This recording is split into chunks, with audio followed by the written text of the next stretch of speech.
Bonjour tout le monde, bienvenue au show de moto. Cette semaine à l'émission, on va parler avec le président de la Fédération motocycliste du Québec, la FMQ. On va parler de la cause des motocyclistes en 2022. Mais tout d'abord, on reçoit notre collaboratrice Cindy Martin, Allô? la première de la saison, qui revient d'un voyage à Maui. J'ai oublié ton collier hawaïen, Oh, Eric. ça me fait tellement bien des colliers comme ça. Ça fait bien à tout le monde. Mais ça vient d'où cette idée-là de partir pour Maui avec ton chum, faire de la moto? Écoute, on voulait une destination moto en novembre. On pensait peut-être à l'Europe, mais il faisait peut-être un peu froid. On avait envie de soleil, on avait envie de plage. Donc, on a décidé d'aller à Hawaï. C'est mon chum qui a trouvé la destination. Il dit, ça te tenterait-tu de faire Maui? Je dis, ben oui, pourquoi pas? Ah oui. Maui, Ça c'est dit ça. Maui. Maui. Donc là, tu sais, en premier, avant de partir, on est bien énervé. On a choisi notre destination, acheté les billets d'avion. Maintenant, il faut louer les motos.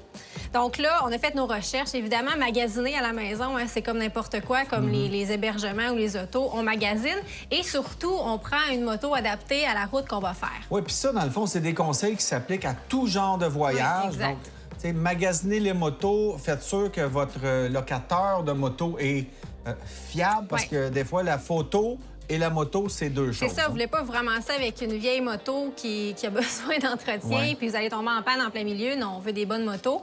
Puis, comme je disais, on veut des motos vraiment adaptées pour la route. Nous, on savait qu'on allait faire du hors-route, puis on savait qu'on allait faire de la route aussi. On savait qu'on allait faire beaucoup des routes de montagne aussi. Donc, moi, j'étais allée avec une petite TW200 de Yamaha. Avec les gros pneus? Oui, elle était tellement c'est belle. cute, ouais. Donc, j'ai eu beaucoup de plaisir avec cette petite moto-là. Donc, là-dessus, c'est ça. Comme je dis, faites bien vos recherches, faites bien vos choix.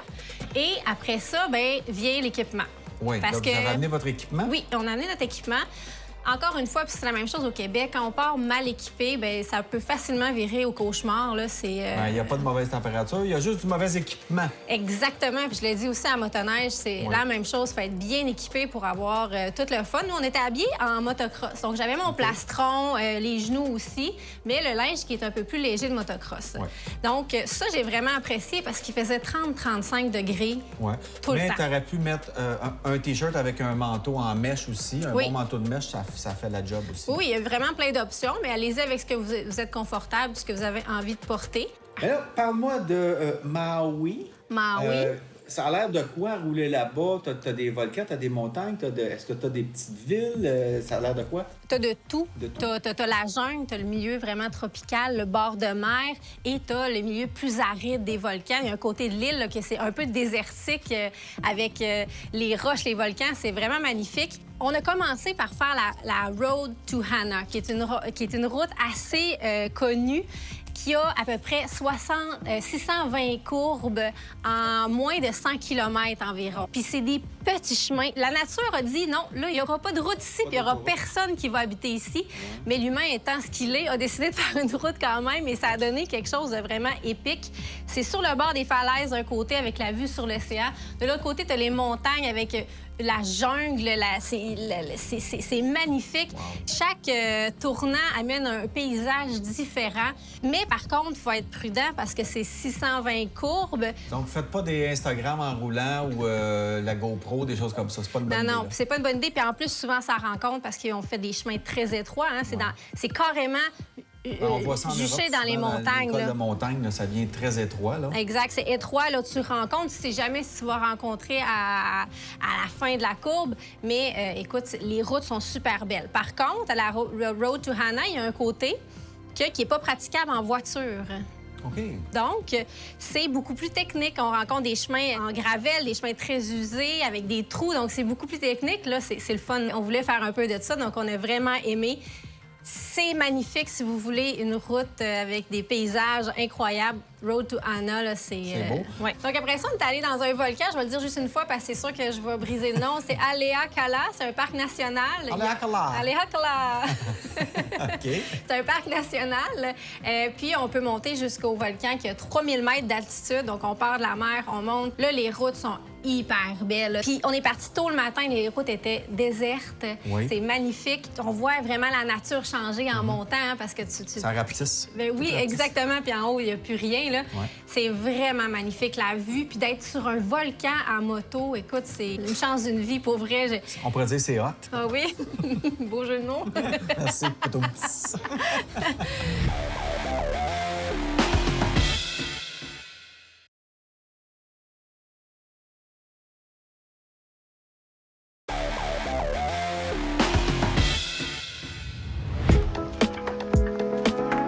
Est-ce que, parce que tu sais, tu me disais, il faut calculer parce que vous avez fait des boucles. Oui. Mais faites attention, c'est un conseil en passant. Tu sais, ici, on va se dire, bon, on fait une journée de quoi, 400-500 kilos, il n'y a pas de problème. Des fois, quand c'est des petites routes en lacet, même, faire 400-500 kilos, c'est pratiquement impossible dans la journée parce que c'est tout le temps à basse vitesse, puis tu tournes. Donc, prévoyez aussi votre itinéraire en fonction du tracé de la Bien, route. c'est un de mes regrets parce que la route de Anna, j'aurais préféré, parce qu'on le fait, on le fait en une journée, puis c'est 100 quelques kilomètres. On dit que c'est pas grand-chose, mais ça nous a pris la journée au complet, puis on est venu assez tard. Avoir su, je l'aurais fait en 2 parties. Ça se fait très bien. T'aurais dû me consulter, mais tu sais, tu dois faire tes affaires avec ton chum. C'est ça, assume. Ça se fait très bien, mais peut-être qu'une nuit à Anna, le petit village, Ouais, ça tu n'aurait peux pas dire, on été va fou. coucher là, on va c'est revenir. ça. Donc, oui, tu as un bon point, vraiment vérifier ça. Ensuite, on est allé sur l'autre côté opposé de l'île. Donc, encore une fois, des routes escarpées. Encore une fois, tu te dis comment ils ont réussi à faire une route là. C'est vraiment là, encore plus à flanc de montagne que la route de Anna. C'est encore plus haut. Encore une fois, des routes là, très, très petites. Donc, faut tu pas avoir le rencontres. vertige. Faut pas avoir le vertige. Faut pas il y être en a qui aiment pas stressé. ça. Faut vraiment lâcher prise sur le fait que tu vois pas en avant. Faut vraiment aller tranquillement. Tu gardes ton bord de route, puis tout va bien, puis tu vas tranquillement, mais ce que tu vois, c'est magnifique. Là, cette journée-là, on a fait beaucoup de hors-route. Il y avait plein de petits chemins là, qui menaient là, sur le bord des falaises. Là. Écoute, c'était magnifique. C'est vraiment sans Ben, mots, ce on voyage. va te triper parce que Ah t'as oui. vraiment le sourire d'en face. J'ai hâte de repartir déjà en moto. Oui, les voyages en moto, c'est ça, c'est de la découverte. Et côté location, ça va avec la cylindrée et le type de moto, évidemment, quand tu loues. Est-ce que c'était dispendieux? C'est quand même Maui. T'es aux États-Unis. À pied, c'est dispendieux à Maui déjà. Fait qu'en moto, là, c'est environ 200 US par jour. Pour une TW200. Ouais. Wow! Oh, Ah oui, OK. c'est très, très, très, Parce très cher. qu'en Europe, tu peux avoir des pas mal grosses motos pour 200 dollars. Tout est cher. Tu n'as pas de l'hébergement, c'est à partir de à peu près 300 US. Nous, on a été chanceux. On a trouvé Ah, OK, c'est un budget de luxe, là. Non, mais nous autres, on est resté quand on était en moto parce qu'il faut dire qu'on a fait le voyage en deux parties. On a fait un bout à moto. On est resté dans un hostel, un bel hostel super propre avec une chambre privée qui nous a OK. coûté la moitié du prix d'un hôtel. OK. Puis après ça, on a fait la van life. Donc, La ça, van life, Oui. oh, t'es tellement Instagram. Peace. Donc là, ben, c'est ça. Fait que faut que vous prévoyiez quand même le budget et magasiner parce que pour vrai, on a trouvé, nous autres, quand même des prix qui avaient de l'allure malgré tout. Mais ça va encore, comme n'importe quel voyage de moto, je pense que c'est la préparation. Oui. Des fois, on va sous-estimer, mais c'est là que tu peux économiser en faisant tes devoirs, de vraiment bien magasiner ta moto, penser à ton affaire avant de partir. Les itinéraires aussi, tu peux y penser avant de partir. C'est mieux qu'arriver là puis demander au gars qui loue de moto où c'est que je vais. Oui, c'est je m'en vais. Non, Parce c'est ça, que nous lui, autres, il va on t'envoyer avait. des petites routes que tout le monde fait. Là. C'est ça, nous autres, on avait déjà prévu 3 loupes. Puis, on a décidé de louer un hébergement puis de partir de cet hébergement-là les 3 jours. Donc, on voyageait assez léger parce que ça, c'est un truc à penser. Il faut que tu vérifies avant de partir si jamais tu pars avec tes valises, si le locataire peut garder tes valises pendant que tu es en Ouais. voyage. Bon, Parce que souvent, tu arrives ils avec. peuvent, Oui, souvent, ils peuvent. Mais c'est ça. Fait que ça, c'est une autre chose à penser. Par contre, tu es quand même aux États-Unis. Ouais. Les locals sont des fois tannés d'avoir du tourisme. Mon Dieu, oui. Il y a cette espèce d'aspect-là qui est un peu bizarre quand même, qui donne une drôle ambiance, mais la beauté de l'île efface ça. Mais il faut rester respectueux aux gens qui habitent là à l'année. Là. Oui, c'est ça. Je pense que ça, c'est C'est important. ça, c'est l'équilibre à trouver. Mais encore une fois, ça va dans la planification. Tu te dis, Ouais. il faut se renseigner. Bon, cette route-là est bondée en après-midi. Allons-y tôt le matin. Revenons plus tard après le trafic. Donc, toujours se renseigner. Voilà. Puis de voyager tôt le matin, là, moi, c'est quelque chose que j'ai toujours fait. Là. Tu y vas avant tout le monde, là, puis ça fait toute la différence. Hein. Ben, oui. Puis surtout avec une gang de motos, tu te lèves le matin, c'est un café, on part, Ah puis oui. that's it. C'est tellement de belles vibes. Là. Je le conseille vraiment à tout le monde. Hey, merci. Hey, ça fait plaisir. On part quand? Ah, écoute, parle-moi pas là-dessus. Merci, Cindy.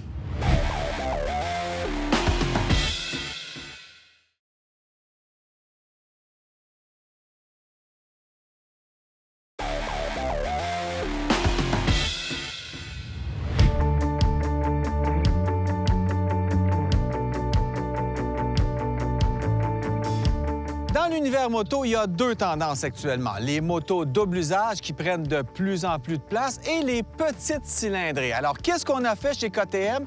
Une petite cylindrée double usage. C'était dans l'air du temps, ça s'en venait chez KTM, une longue histoire de moto enduro, de motocross. Donc, c'est la suite logique après les 950, 990, 1190 Adventure, 1290 Super Adventure. Ensuite, on a eu le 1090R et le 790 Adventure. Et on arrive maintenant avec la 390 Adventure. En fait, 373 cm3 pour 43 chevaux. Donc, une moto qui a quand même du pep, qui est amusante. On est chez KTM, l'esprit KTM Ready to Race, une moto qui va donner de belles sensations de conduite. Et ça s'adresse à qui? Peut-être aux gens qui veulent une petite double usage qui va être beaucoup moins intimidante. Alors, on a une moto pour s'initier au double usage, pour les gens avec des plus petits gabarits. Les femmes aussi, je pense aux femmes qui peuvent bien s'asseoir là-dessus. C'est une moto qui est beaucoup plus basse et qui vous permet de vous déplacer sur des chemins de garnottes, des chemins de gravier, même des sentiers sans aucun problème.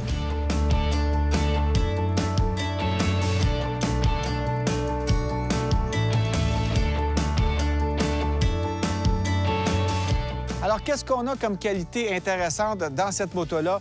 Bien, il y a plein de choses. On est chez KTM, c'est une marque premium. On en met autant que le client en demande. Ça fait une moto qui est peut-être un peu plus dispendieuse, mais qui est plus performante. Alors, on a évidemment les fourches WP. On a une roue de 19 pouces à l'avant qui va vous aider à franchir des obstacles. On a évidemment de l'électronique. On est chez KTM. On va chercher toutes les nouveautés électroniques qui peuvent vous aider à être un meilleur rider. Alors, on a le contrôle de la traction qui est ajustable. On a aussi l'ABS off-road. Donc, on vient désactiver l'ABS sur la roue arrière pour être capable d'attaquer ces petites courbes dans les sentiers en venant verrouiller la roue arrière. On fait glisser l'arrière, on se rend en ligne. Donc, ça vous prend ça si vous voulez faire du sentier de manière confortable. Donc, on n'a pas coupé dans la qualité ni la performance, malgré que c'est une petite moto. On parle d'une moto en bas de 7 000 $. Donc, dans sa catégorie, si on la compare avec la G310 GS, peut-être les petites Versys 300, c'est la plus performante de la catégorie, c'est la plus équipée, mais c'est aussi la plus chère. Alors, il faut faire votre choix selon ce que vous pensez que vous allez réellement faire avec cette moto double usage.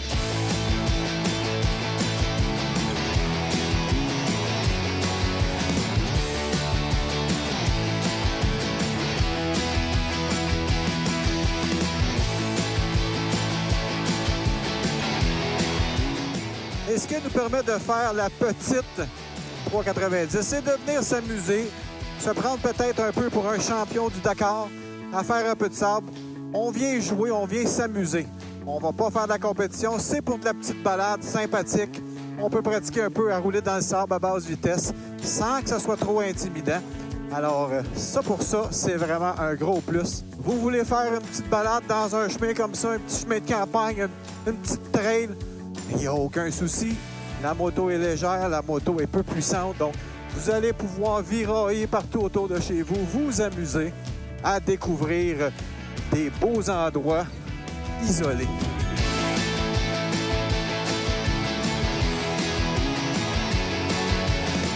Évidemment, on dit double usage, on veut une moto qui est capable de faire de la route de manière sérieuse, confortable. Alors, on a une bonne selle confortable. C'est une moto qui est pas très large, mais qui est quand même assez large pour sa petitesse, si je peux dire. En sentier, on peut quand même bien la tenir avec les genoux. C'est pas trop large non plus. Donc, on est vraiment dans le compromis, comme dans toutes les bonnes double usages, mais cette fois-ci avec le facteur en plus d'une petite moto. Sur l'autoroute, ça se comporte très bien. Je vous dirais qu'elle est pas mal plus confortable à 110 km/h qu'à 120, voire même plus, où là, les vibrations, on va les sentir dans le guidon, dans les repose-pieds aussi. Mais pour faire des petites routes de campagne, aller sur des petits chemins de gravier comme ici, c'est parfait. Elle n'est pas intimidante, elle est plaisante à conduire. On a aussi, évidemment, les nouveaux tableaux de bord TFT avec de grands écrans couleurs. On a presque le goût de regarder le Super Bowl là-dessus. C'est vraiment de beaux écrans. Et on a l'application KTM MyRide. Encore une fois, KTM qui sont dans l'air du temps.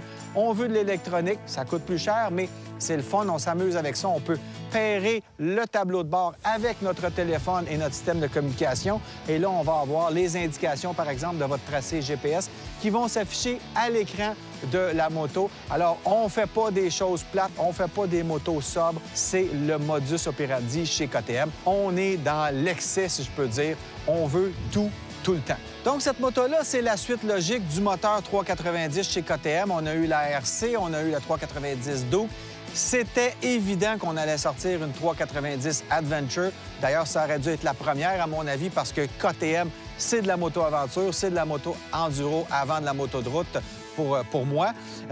Bon, côté vie de tous les jours, comment on vit avec cette moto-là, ça m'a fait penser un peu aux petites motos qu'on avait quand on était plus jeune, les XT, les DR, les ARM. Une petite moto amusante, absolument pas intimidante. On va prendre le risque de se mettre à risque avec ces motos-là parce qu'on sait que les conséquences sont pas très coûteuses. On échappe ça, on relève ça, ça pèse pas trop. Donc, vraiment une moto pour s'amuser.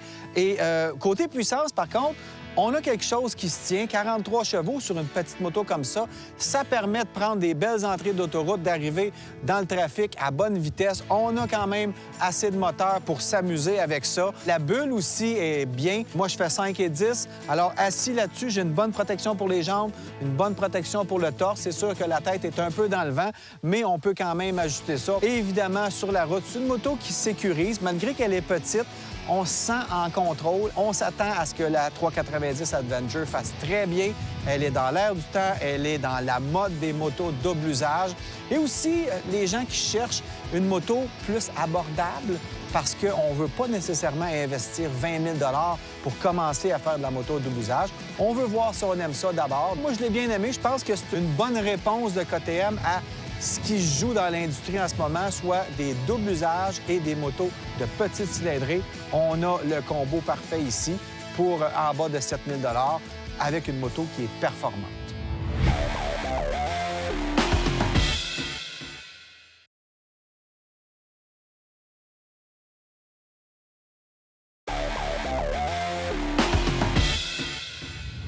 Aujourd'hui, au show de moto, on reçoit Monsieur le Président, Sylvain Bergeron, de la Fédération motocycliste du Québec, la FMQ. T'aimes ça quand je t'appelle Monsieur le Président? Sylvain, c'est correct. Sylvain, c'est correct. On va parler avec toi aujourd'hui de vos projets pour l'été, parce que vous travaillez toujours pour améliorer le bilan routier, vous parlez aux motocyclistes, vous parlez aux associations motocyclistes. Alors, c'est quoi qu'il y a dans ta petite tablette là, pour l'été? Bien, c'est sûr que tout le côté formation, là, en début de saison, ça monopolise nos ressources. Ouais. Ça, c'est sûr. Et puis ensuite de ça, ce qu'on veut faire, c'est qu'on veut continuer à jouer un rôle actif au niveau des tables de sécurité. On continue les tables de tarification quand le SAC nous invite à participer. Ouais. Puis on a aussi la table sur les infrastructures routières du MTQ, Ministère des Transports du Québec, dans lequel on pousse vraiment les dossiers comme nid de poule, par exemple, les lignes de goudron. Comme là, on sensibilise aussi nos intervenants à l'accès aux voies réservées. Exemple, l'autoroute 30 qui va être refaite, bien, la troisième voie réservée, bien, ça serait bien que les motocyclistes puissent avoir accès. Comment ça se passe, justement? Parce que les gens disent « Ah, ça serait une bonne idée, il y a plein d'affaires qu'on voit en Europe, tu as roulé pas mal en Europe. » Est-ce qu'ils sont réceptifs à ça? Ou je vous dirais que c'est toujours une question de point de vue. Et puis, il faut que ça soit à l'agenda du ministre. Il faut qu'il y ait quelqu'un qui lève le flag et dise hey, vraiment, là, faudrait avoir une représentation à ce niveau-là. On travaille avec différents organismes comme le CAPM, Comité d'action politique des motocyclistes, qui est là depuis plusieurs années. Et on travaille aussi récemment avec le MDMQ, qui est le Mouvement de défense motocycliste du Québec, avec M. Martial Laberge, fameuse pétition. Et puis, on travaille ensemble, on siège à ces tables-là, et puis on sensibilise les gens qui sont devant nous, qui ont une écoute en passant. Oui. Parce que on sait bien que faut aller du côté contributeur. Il faut essayer de s'aider en les aidant. Mais là, c'est sûr que le ministre Bonnardel, il y a une écoute que les autres n'avaient pas avant. Bien, c'en est un motocycliste, c'est un gars de sport motorisé, c'est le fun. Ben voilà, puis il comprend... Cela étant dit, ils doivent tous faire leur travail quand même s'ils en font pas. Exactement. Voilà. Donc, c'est là qu'on a une belle approche cette année, depuis quelques années. Alors, est-ce que ça va donner des résultats? C'est sur le long terme. Mais c'est sûr qu'il ne faut pas baisser les bras. Puis la Fédé, ce qu'on fait aussi, c'est qu'on a une vision inclusive. C'est que les organisations qui vont œuvrer à améliorer l'image du motocycliste, bien, on les aide, on partage les messages positifs. Même avec nous, vous partagez des fois les choses qu'on fait sur la sécurité. Je crois que c'est important. Puis nous, on veut devenir un genre de hub, si on veut, au niveau des ressources. Puis on veut aussi faire la promotion de l'image positive des motocyclistes. Puis surtout, mettre en place des mesures concrètes. Ça, c'est bien clair au niveau de la sensibilisation. On a eu la chance d'avoir des subventions du provincial il y a quelques années, l'an passé du fédéral, et je pense qu'on est vraiment bien placé pour faire des messages percutants. Puis grâce à la collaboration d'organismes comme toi, comme les autres aussi, Chicks and Machine, whatever, on est vraiment bien positionné. On a une écoute. On parle à tout le monde. On parle à tout le monde, et je pense que c'est important de véhiculer le même message. Et c'est pas, la FMQ, c'est pas juste travailler sur le prix des plaques. C'est tellement plus que ça, parce qu'il y a des gens qui pensent que vous faites que ça, mais c'est pas ça du tout. C'est la sécurité, le bilan routier, les conseils à la SAC, aux intervenants. Vous nous représentez en quelque sorte, là. Tout à fait. Et là, nous, on essaye d'évoluer, évidemment, parce que dans 2 ans, ça fait 50 ans que la Fédé existe. Et puis, on a une belle approche cette année, encore une fois, mais il y a eu 50 ans d'histoire qui sont crédibles, qui fait en sorte qu'on est là. Mais votre rôle a évolué d'un rôle de rassembleur de clubs de moto. Et voilà. Maintenant, ils sont pas mal tous sur Facebook, ça a un peu changé. Mais là, vous êtes vraiment orienté sur parler pour les motocyclistes. Parler pour les motocyclistes, mettre en valeur les régions. Avec les associations qu'on a, bien, ces associations-là offrent des services. Oui. Il y a encore des rides. Ils prennent part à des activités de levée de fonds. Comme là, la Fédération va embarquer avec la Procure pour le mois de septembre. Du 1er au 30 septembre, c'est vraiment le mois du cancer. C'est pour le cancer de la prostate. Et puis, on veut organiser des raids au travers des associations qui vont vouloir participer à ça et qui vont vouloir supporter cette cause-là. Cool. Mais c'est toutes des bonnes nouvelles. C'est toutes des bonnes causes. Merci. Toujours un plaisir de te recevoir. Je te souhaite une belle saison de moto, mon chum. Écoute, moi, j'ai une saison déjà bien engagée. Ouais. Puis une de ces activités-là, bien, je pense que j'ai entendu dire que tu es avec mes copains de Académie Raid d'Aventure. Raid On va d'Aventure. donner des cours de moto de bizarre. Tu vas venir faire ton tour? Bien, je pense que j'aimerais ça rouler avec toi. OK, parfait. On va faire J'ai ça. hâte que tu me montres tes trucs. C'est bon. Salut. C'est tout pour le show de moto cette semaine. J'espère vraiment que l'émission vous a plu. La semaine prochaine, il y a Cindy Martin, notre collaboratrice, qui va venir discuter avec moi de son site web Chicks and Machines, là où toutes les filles de moteurs se regroupent pour parler de leur passion. Donc, on va aller très en détail avec elle là-dessus. Il y a le chum Patrick Trahan qui revient d'une expérience au fabuleux rallye du Dakar. Il a participé à l'événement dans l'organisation. Vraiment, ça va être un beau trip qu'on va faire avec Pat. Et on va avoir les nouveaux trucs de conduite de Éric. Alors, soyez là!